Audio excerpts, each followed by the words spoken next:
بسم اللہ الرحمن الرحیم۔ آج ہم اس ویڈیو میں جماعت چہارم کی اردو کی کتاب سے پہلا سبق پڑھیں گے جو حمد سے متعلق ہے۔ حمد کہتے ہیں اس نظم کو یا ان اشعار کو جن میں اللہ تعالیٰ کی صفات، اللہ تعالیٰ کی خوبیاں اور تعریف بیان ہوئی ہو۔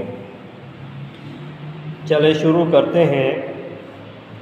جو چیز خدا نے ہے بنائی اس میں ظاہر ہے خوشنمائی، ہر چیز کی ہے ادا نرالی، حکمت سے نہیں ہے کوئی خالی، تاروں بھری رات کیا بنائی، دن کو بخشی عجب صفائی، جاڑا گرمی بہار برسات، ہر رت میں نیا سما نئی بات، جاڑے سے بدن ہے تھر تھراتا، ہر شخص ہے دن میں دھوپ کھاتا، پھوٹی نئی کونپلے شجر میں ایک جوش بھرا ہوا ہے سر میں، گرمی نے زمیں کو تپایا، بھانے لگا ہر کسی کو سایہ، برسات میں دل ہے بادلوں کے، ٹھنڈی ٹھنڈی ہوا کے جھونکے، پیدا کیے اونٹ بیل گھوڑے، ہر شے کے بنا دیے ہیں جوڑے، قدرت کی بہار دیکھنے کو روشن آنکھیں بنائی دو دو، دو ہونٹ دیے کہ منہ سے بولے، شکر اس کا کرے زباں کھولے، ہر شے اس نے بنائی نادر، بے شک ہے خدا قوی و قادر۔ اسماعیل مرٹی صاحب کا یہ حمد تھا۔ یہاں پر چھوٹے چھوٹے دو سوالات دیے ہیں۔ ہر رت میں نیا سما سے کیا مراد ہے؟ رت کہتے ہیں موسم کو اور سما کہتے ہیں نظارے کو، رنگ کو۔ تو ہر رت میں نیا سما سے مراد یہ ہے کہ جتنی بھی موسمیں ہیں ہر موسم میں ایک نیا رنگ ہوتا ہے، خوبصورتی ہوتی ہے اور نئے نئے نظارے ہوتے ہیں۔ کس موسم میں بدن تھر تھراتا ہے؟ تھرتھرانا کہتے ہیں کپ کپانے کو، لرزنے کو۔ تو ظاہر بات ہے کہ سردی کی موسم میں بدن تھر تھراتا ہے۔ یہاں دیکھتے ہیں مشق ہے۔ مشق کا ابتدا نئے الفاظ سے ہوا ہے۔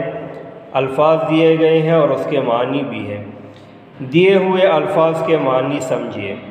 خوشنمائی خوبصورتی کو کہتے ہیں، کونپلے چھوٹی پتیاں، تازہ تازہ کلیاں، وہ چھوٹی چھوٹی پتیاں جو شاخوں پر ابتدائی نکل آتی ہیں ان کو کونپلے بولتے ہیں۔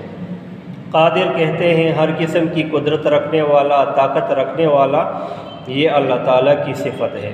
حکمت عقل، دانائی، بھانے لگا اچھا لگا، خوبصورت لگا۔ دل کا مطلب ہے گروہ، بادلوں کا تہ در تہ اکٹھا ہونا یا گہری بادل آنا۔ رت موسم کو کہتے ہیں، تھر تھرانا کانپنا، لرزنا، کپ کپانا۔ نادر نایاب، کامیاب، قلیل جو کم ملتا ہو۔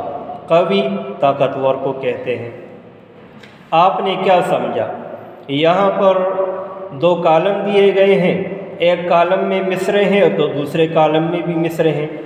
یہ سبق حمد سے لیے گئے ہیں تو ہم نے ہر مصرعے کو اس کے متعلقہ مصرعے سے ملانا ہے اور اس طرح یہ اشعار مکمل ہو جائیں گے۔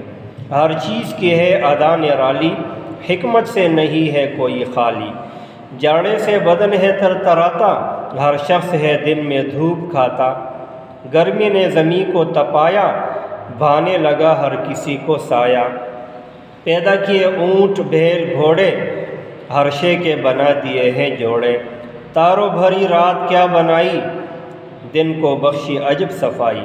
تو یہ اشعار مکمل ہو گئے اور کالم بھی مل گئے۔ اس صفحے پر کچھ سوالات دیے گئے ہیں اور ان کے جوابات لکھنے ہیں۔ سوال نمبر 3 ہے، دیے ہوئے سوالوں کے جواب لکھیے۔ تو اس کو یہاں دیکھتے ہیں۔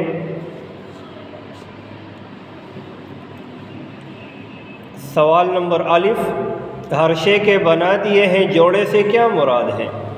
اس سے مراد یہ ہے کہ اللہ تعالیٰ نے ہر مخلوق کو جوڑوں کی شکل میں یعنی نر اور مادہ پیدا کیے ہیں۔ سوال نمبر ب، اس نظم میں جن موسموں کا ذکر ہوا ہے ان کے نام لکھیں اور کسی ایک موسم کی خصوصیات لکھیں۔ جواب، اس نظم میں جاڑے، گرمی، بہار اور برسات کے موسموں کا ذکر ہوا ہے۔ ان میں موسم برسات بھی ہے جس میں بارشیں برستی ہے اور بعض اوقات کئی دن موسلادھار بارش ہوتی ہے جس کی وجہ سے بعض دفعہ سیلابی صورتحال بھی پیدا ہو جاتی ہے۔ سوال نمبر ج، حکمت سے نہیں ہے کوئی خالی سے کیا مراد ہے؟ جواب، اس سے مراد یہ ہے کہ اللہ تعالیٰ نے اس دنیا میں کوئی چیز بھی بے فائدہ اور عبث پیدا نہیں کیا ہے، ہر چیز کی تخلیق میں کچھ نہ کچھ حکمت ہے۔ سوال نمبر د، اللہ تعالیٰ کا شکر کس طرح ادا کیا جا سکتا ہے؟ 2 باتیں بتائیں۔ جواب، اللہ تعالیٰ کا شکر ادا کرنے کے 2 طریقے ہو سکتے ہیں، ایک یہ کہ زبان سے شکر ادا کیا جائے، دوسرا یہ کہ نماز و اطاعت کے ذریعے اللہ کا شکر ادا کیا جائے۔ سوال نمبر ہے، دوسرے اور تیسرے شعر کی نثر بنائیں۔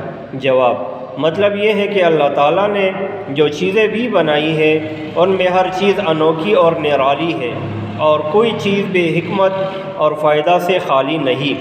ایک طرف تاروں بھری رات بنائی اور دوسری طرف دن کو سورج کے ذریعے صاف شفاف اور روشنی دے کر منور کیا۔ یہ سوال و جواب ہو گئے۔ اگلا ہے مل کر کرے بات۔ اس حمد کا کون سا شعر آپ کو سب سے زیادہ اچھا لگا اور کیوں؟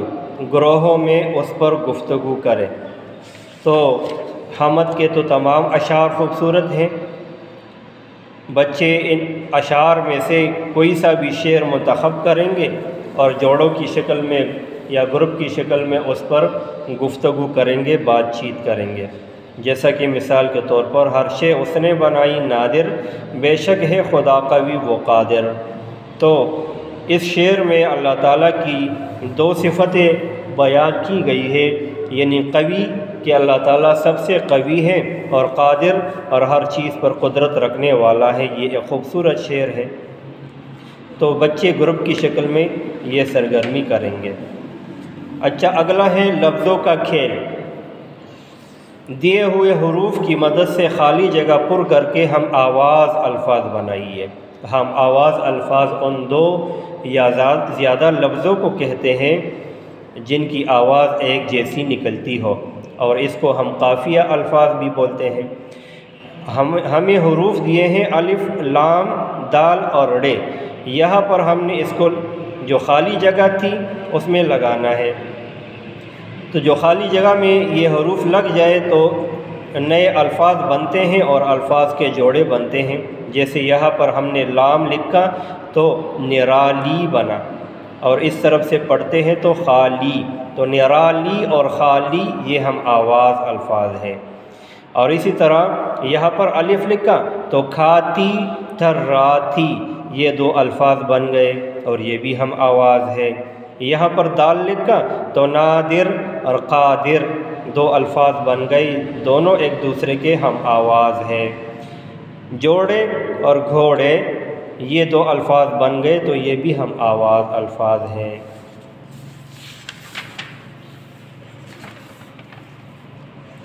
اچھا، اس صفحے پر قواعد سیکھیے۔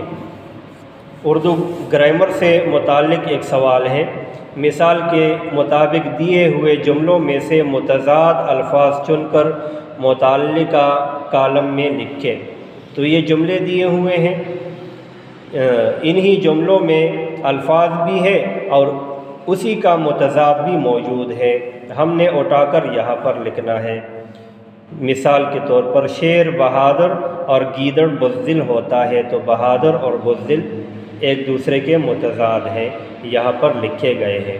دن رات محنت کرنے والے لوگ کامیابی حاصل کرتے ہیں، تو دن اور رات یہ ایک دوسرے کے متضاد ہیں۔ گرمی ہو یا سردی اسلم چھٹی نہیں کرتا، تو گرمی سردی یہ ایک دوسرے کے متضاد ہیں۔ متضاد کا مطلب ہوتا ہے ایک دوسرے کا الٹ ہونا۔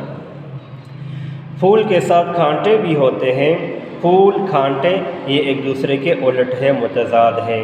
زندگی میں خوشی کے ساتھ غم بھی ہوتے ہیں، خوشی اور غم یہ ایک دوسرے کے متضاد ہیں۔